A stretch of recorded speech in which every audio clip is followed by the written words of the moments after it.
और यहाँ से मेरा में एक बार फिर आपका स्वागत है और रुख करते हैं कुछ अंतर्राष्ट्रीय खबरों का।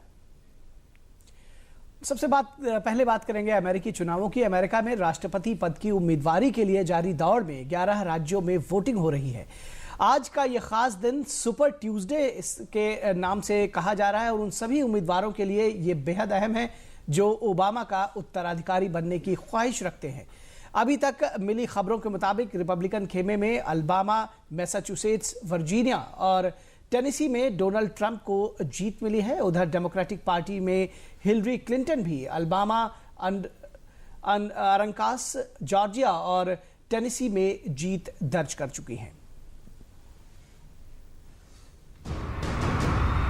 सुपर ट्यूसडे अमेरिकी राजनीति के लिए एक बड़ा दिन है। इस दिन अमेरिका के 12 राज्य फैसला करते हैं कि अमेरिकी राष्ट्रपति के चुनाव में रिपब्लिकन और डेमोक्रेट्स की ओर से कौन उनका उम्मीदवार होगा।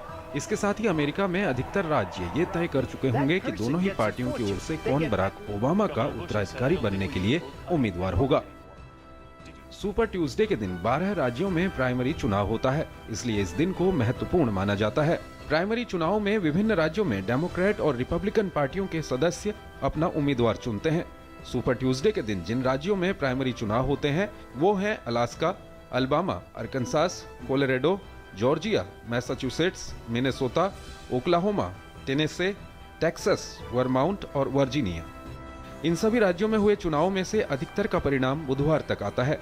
इस बार अमेरिकी चुनाव के उम्मीदवारों की अगर बात करें तो रिपब्लिकन पार्टी में Donald Trump, Marco Rubio, Ted Cruz, John Kasich और बेन कार्सन उम्मीदवारी के दावेदार हैं।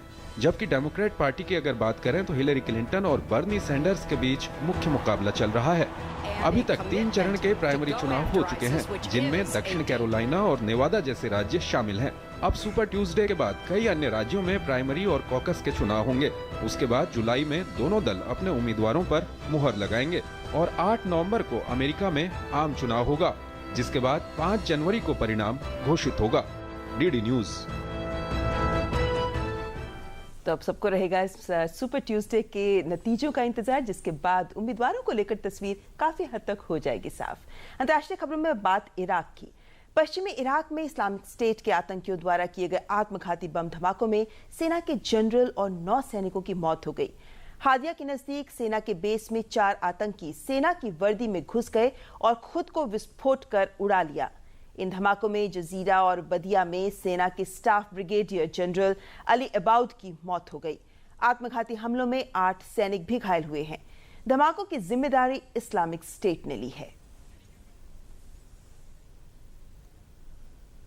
और अमेरिकी अभियान में मारे जाने से पहले अपने हाथों से लिखे वसीयतनामे में अलकायदा प्रमुख ओसामा बिन लादेन ने दावा किया था कि उसके पास निजी धन के रूप में लगभग 2.9 करोड़ डॉलर हैं।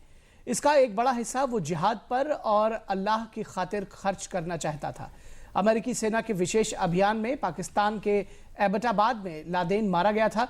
मंगलवार को अमेरिकी मीडिया में कुछ दस्तावेज जारी किए गए हैं जिनमें लादेन की वसीयत भी शामिल है। एबटाबाद में अभियान के दौरान ये वसीयत बरामद की गई थी। और नया सवेरा में आगे देखेंगे खबरें। इससे पहले यहाँ वक्त एक ब्रेक का।